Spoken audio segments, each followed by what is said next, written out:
briefly. "On the right bank of the Sacramento." The stranger turned upon him a look of suspicion not unmingled with resentment. "Oh," he said, with ironical gravity, "and I suppose that this water you picked me out of was the Sacramento River. Thank you." Morse, with slow Western patience, explained that he had only settled there 3 weeks ago, and the place had no name. "What's your nearest town, then?" "Thar ain't any. Thar's a blacksmith shop and grocery at the crossroads, 20 miles further on, but it's got no name as I've heard on." The stranger's look of suspicion passed. "Well," he said, in an imperative fashion, which, however, seemed as much the result of habit as the occasion, "I want a horse, and mighty quick, too." "Hain't got any." "No horse? How did you get to this place?" Morse pointed to the slumbering oxen. The stranger again stared curiously at him. After a pause he said, with a half pitying, half humorous smile, "Pike, aren't you?" Whether Morse did or did not know that this current California slang for a denizen of the bucolic West implied a certain contempt, he replied simply, "I'm from Pike County, Missouri." "Well," said the stranger, resuming his impatient manner, "you must beg or steal a horse from your neighbors." "Thar ain't any neighbor nearer than 15 miles." "Then send 15 miles. Stop." He opened his still clinging shirt and drew out a belt pouch, which he threw to Morse. "There's $250 in that. Now, I want a horse. Sabe?" "There ain't any one to send," said Morse quietly. "Do you mean to say you are all alone here?" "Yes." "And you fished me out, all by yourself?" "Yes." The stranger again examined him curiously. Then he suddenly stretched out his hand and grasped his companion's. "All right. If you can't send, I reckon I can manage to walk over there to morrow." "I was goin' on to say," said Morse simply, "that if you'll lie by to night, I'll start over sunup, after puttin' out the cattle, and fetch you back a horse afore noon." "That's enough." He, however, remained looking curiously at Morse. "Did you never hear," he said, with a singular smile, "that it was about the meanest kind of luck that could happen to you to save a drowning man?" "No," said Morse simply.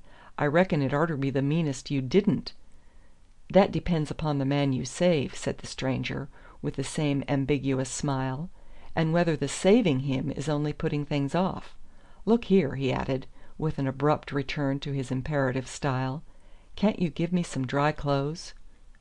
Morse brought him a pair of overalls and a hickory shirt, well worn, but smelling strongly of a recent wash with coarse soap. The stranger put them on while his companion busied himself in collecting a pile of sticks and dry leaves. "What's that for?" said the stranger suddenly. "A fire to dry your clothes." The stranger calmly kicked the pile aside.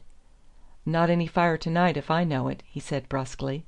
Before Morse could resent his quickly changing moods he continued, in another tone, dropping to an easy reclining position beneath the tree.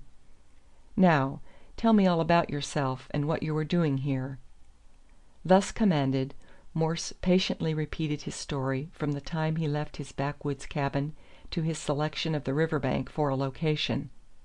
He pointed out the rich quality of this alluvial bottom and its adaptability for the raising of stock, which he hoped soon to acquire.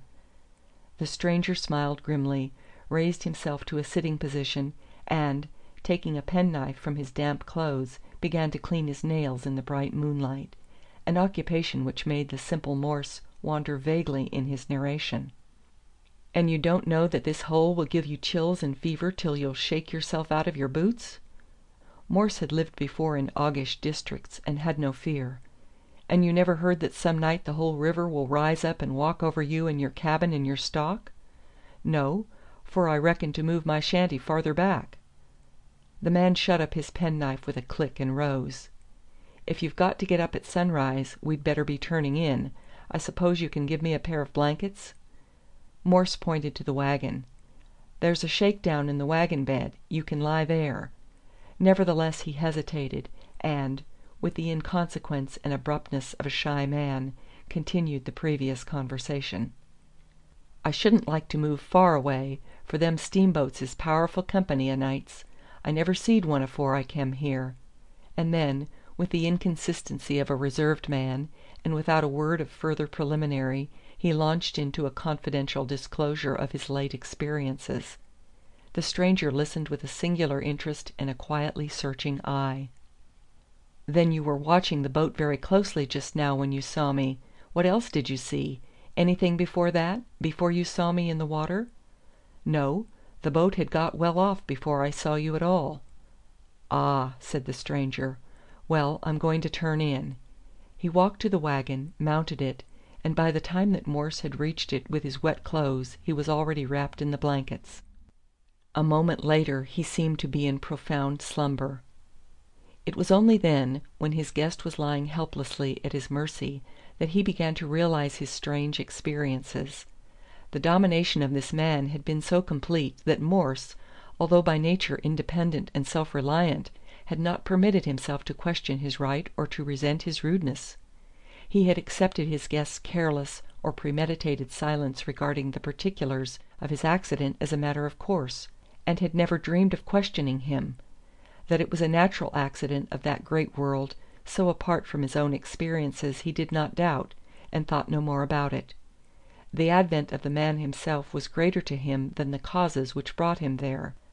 He was as yet quite unconscious of the complete fascination this mysterious stranger held over him, but he found himself shyly pleased with even the slight interest he had displayed in his affairs, and his hand felt yet warm and tingling from his sudden soft but expressive grasp, as if it had been a woman's.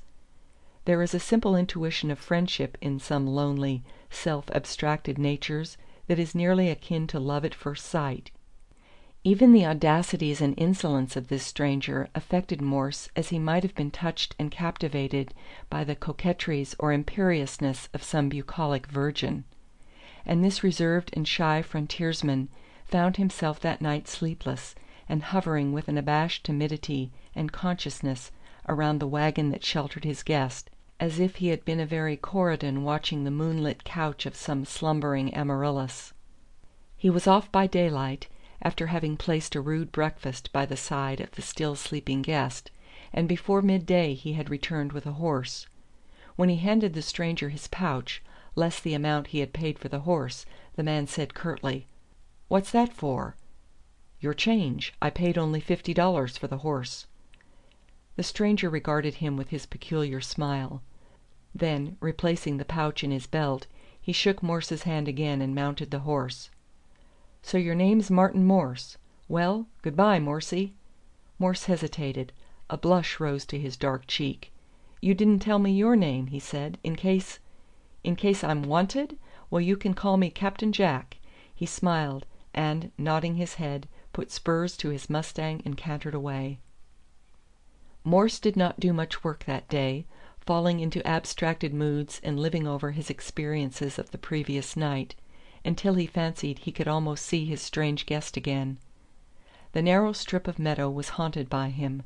There was the tree under which he had first placed him, and that was where he had seen him sitting up in his dripping but well-fitting clothes.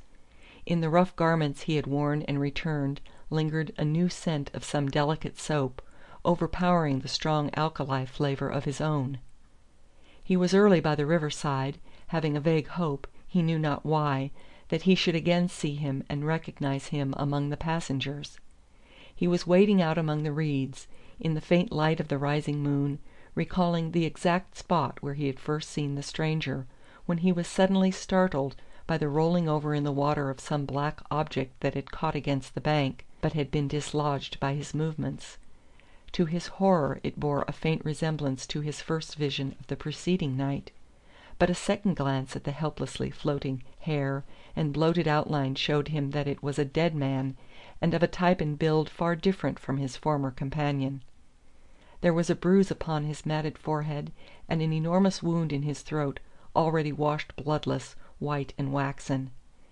An inexplicable fear came upon him, not at the sight of the corpse, for he had been in Indian massacres and had rescued bodies mutilated beyond recognition, but from some moral dread that strangely enough quickened and deepened with the far off pant of the advancing steamboat. Scarcely knowing why,